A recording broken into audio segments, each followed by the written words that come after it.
nice girl, we'd fall deep down into any kind of bed. We probably wouldn't need one. These two hands drive their way through smoke's rolling over till we're spitting it all out with your head in my hands. It's stuff deep down. We're trying to blink out the summer in your eyes when she's pedaling, arms outstretched. Hey, it's Jacob from SYN here, and we are at the Pushers event for New Slang at the Arts Centre in Melbourne, and we are joined by Huntley today. How are you doing? Very nice. So I read an article that said you guys make dance music you can cry to. How do you respond to that? Very good. Well, we respond well to it because we make it. Yeah. We wrote that line. Yeah, I assume so. yes. We write our own press. Yeah, we respond emotively to it, and so do our audiences, dancing and crying.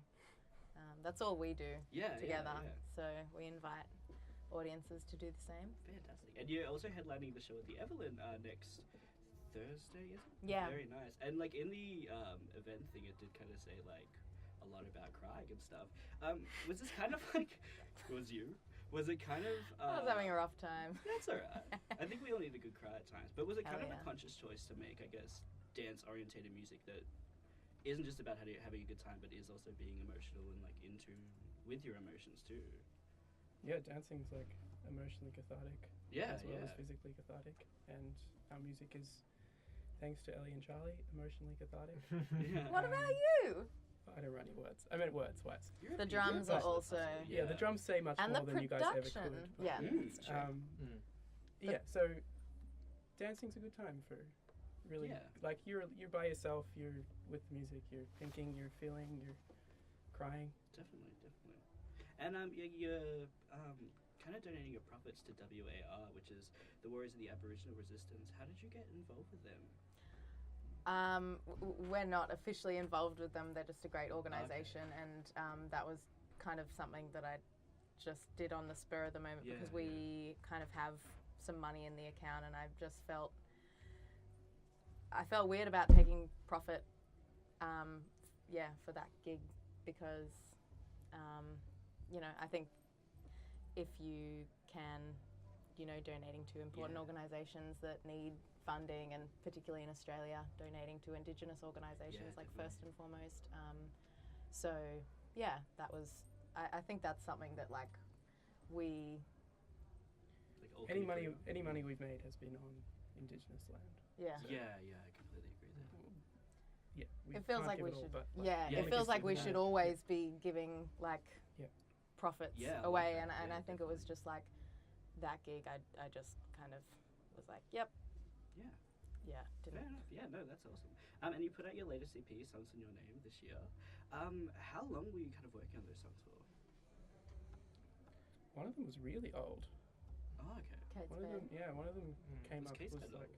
Kate's Bed was like, Ellie wrote 3 years ago or something. Oh, wow, really? Yeah, but I guess we all started forming the project, starting and this is going to be an EP, we're going to produce some tracks. It's probably a year's process maybe. Or, okay. We don't really know we didn't really know the end product was when we started, so we're just constantly working on material. Happen to have 3 songs. Happen to have whatever's done at the time. It's yep, that's it. Yeah, that was pretty much it for this one. It wasn't there was no concept. There was no. Okay. We came up with a concept later. Oh, really? Which was there's a deep. There's a really deep hidden concept. Okay, can we know what the hidden concept is? No, it's hidden. You gotta read. You gotta check on Lyrics Genius. The name. Lyrics Genius. You gotta check that. You gotta listen now for the names. Annotations for. Definitely no. I think. Can you write some? We've got. I'd love to write annotations for Huntley. I think it would be cool. I could be the I'm gonna fourth check, annotated member. Yeah. Okay. Yeah. Can I just write it in my notebook and just send you guys copies of it? No, put it on Lyrics Genius. I don't want it on Lyrics Genius though.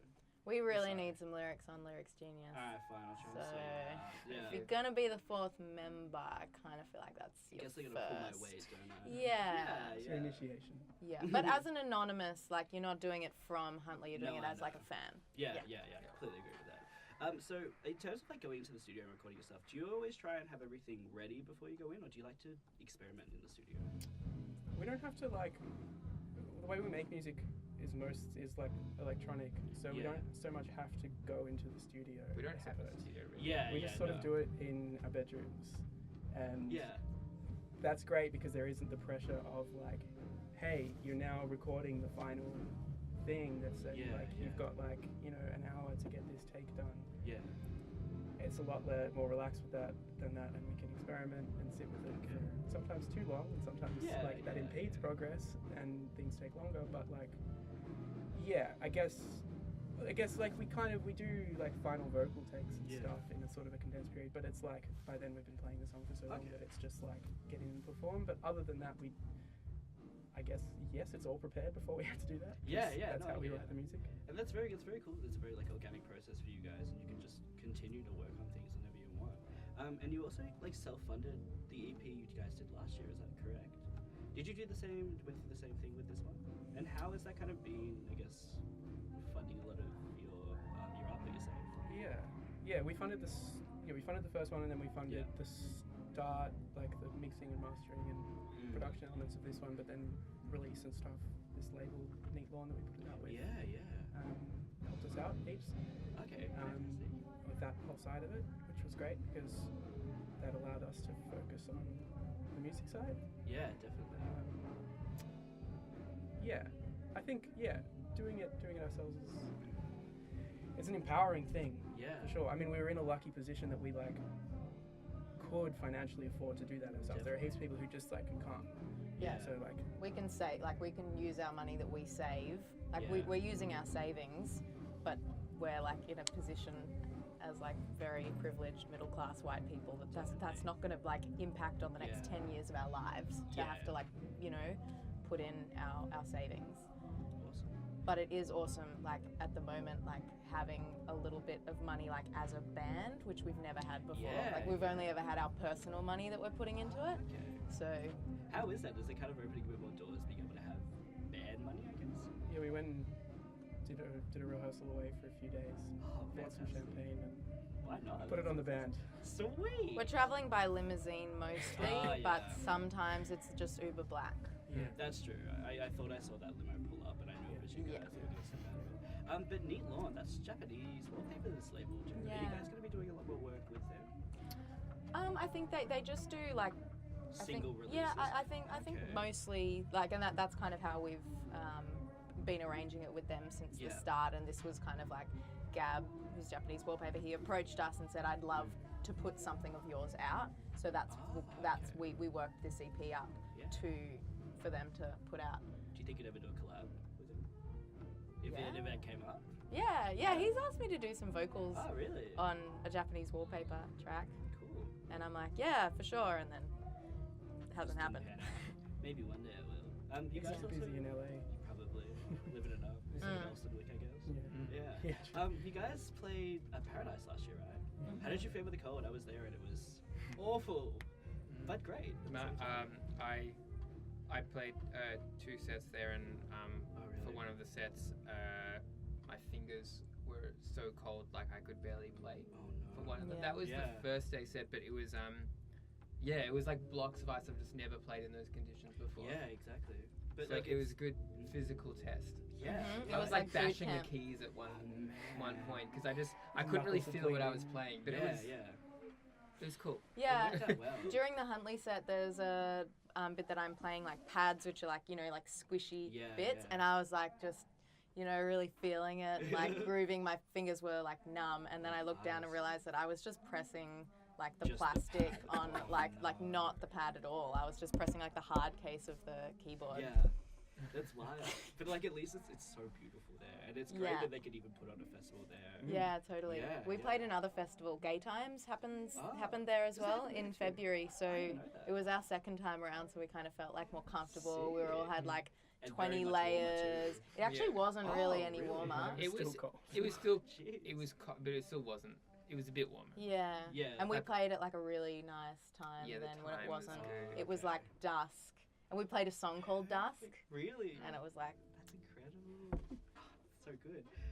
And yeah, so this event tonight is all ages. Do you think like I guess a lot of promoters and venues should start kind of pushing this and like make things all ages and make it like a safe place for everyone to be able to see music? And have you been seeing it a lot, like happen a lot lately, especially here in Melbourne?